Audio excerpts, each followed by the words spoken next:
IPO के इस नए सीजन में अब नया आईपीओ आ चुका है ग्लोबल हेल्थ का। अगर मैं इस आईपीओ को कंक्लूड करना चाहूं एक ही लाइन में, एक डिसेंट आईपीओ पर खराब किस्मत, ऐसा मैं क्यों कहना चाह रहा हूं डिटेल में जानेंगे आज के इस वीडियो में। पर सबसे पहले open for all free Telegram का अगर अभी तक आप पार्ट नहीं बने, टेलीग्राम पे जाके इन्वेस्ट आज फॉर सर्च करिए, वरना डिस्क्रिप्शन में आपको लिंक मिल जाएगा। 2,20,000 के आसपास मेंबर्स है ओरिजिनल चैनल में। उसके अलावा बाकी सारे के सारे चैनल्स फ्रॉड आपके लिए होने वाले हैं।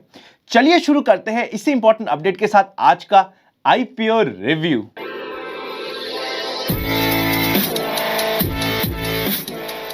सबसे पहले ग्लोबल हेल्थ लिमिटेड के बेसिक पॉइंट्स को कवर करते हैं। ये इंडिया की one of the largest private multi speciality hospital chain में से एक है, जो मेजरली नॉर्थ और ईस्ट इंडिया में काम करती है।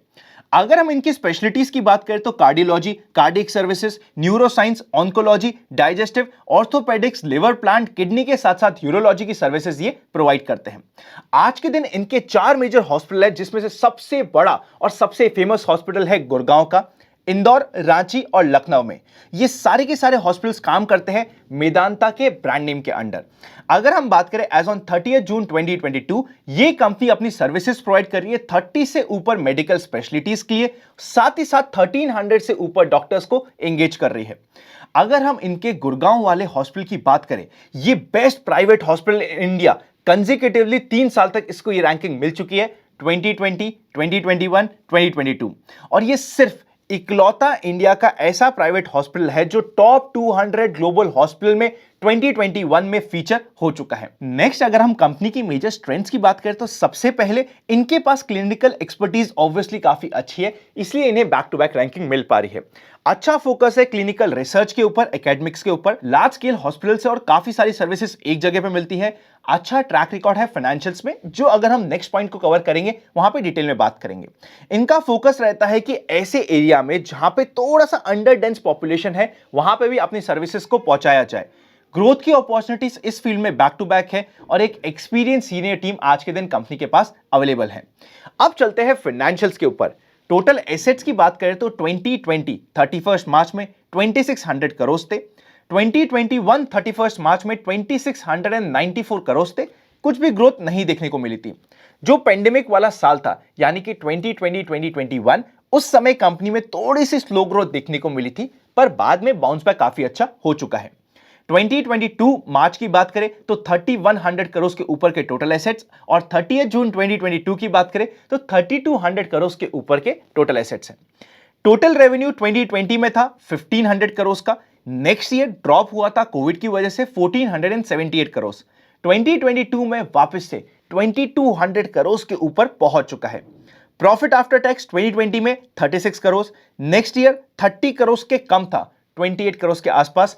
2022 में लेकिन वापस से बाउंस करके 200 करोड़ के पास जा चुका है। और 2022 फर्स्ट क्वार्टर अप्रैल मई जून की बात करें तो यहां पे भी 58 करोड़ का ऑलरेडी प्रॉफिट हो चुका है।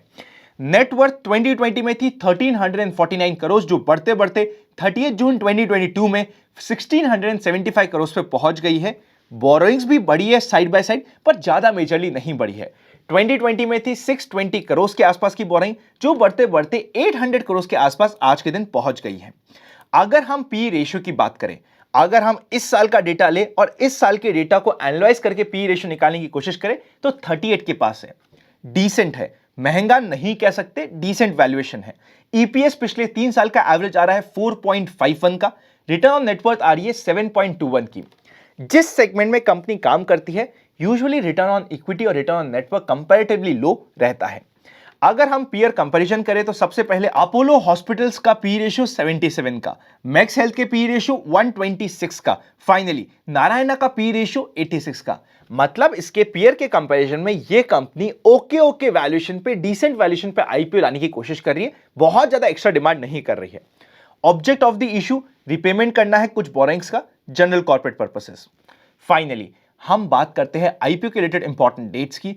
3 नवंबर को आईपीओ ओपन होगा, 7 को क्लोज होगा, अलॉटमेंट डिसाइड होगा 11 को, रिफंड स्टार्ट होगा 14 से, शेयर्स क्रेडिट होंगे 15 को और लिस्टिंग होगी 16 नवंबर को।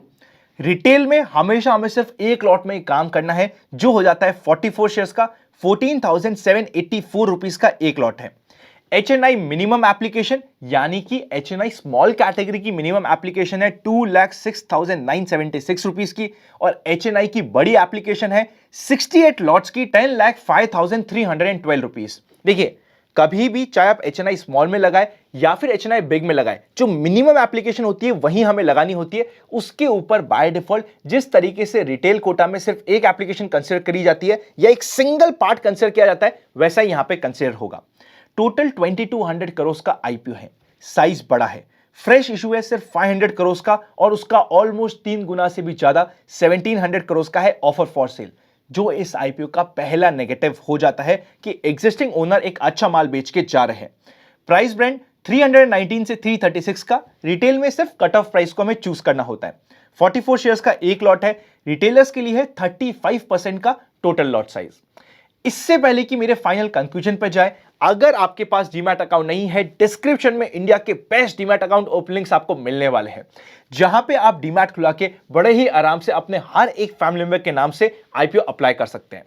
अब अगर बात करी जाए आईपीओ की ना, तो इस आईपीओ का एक मेजर अमाउंट ओएफएस होने के अलावा मेरे पर्सनल माइंडसेट के अकॉर्डिंग सबसे मेजर नेगेटिव हो जाता है इसकी टाइमिंग। लकी इतना खराब है कि इसके सामने काफी सारे अच्छे आईपीओज ऑलरेडी आए हुए हैं, जहां पे काफी सारे लोगों का कैपिटल ऑलरेडी पार्क्ड होगा।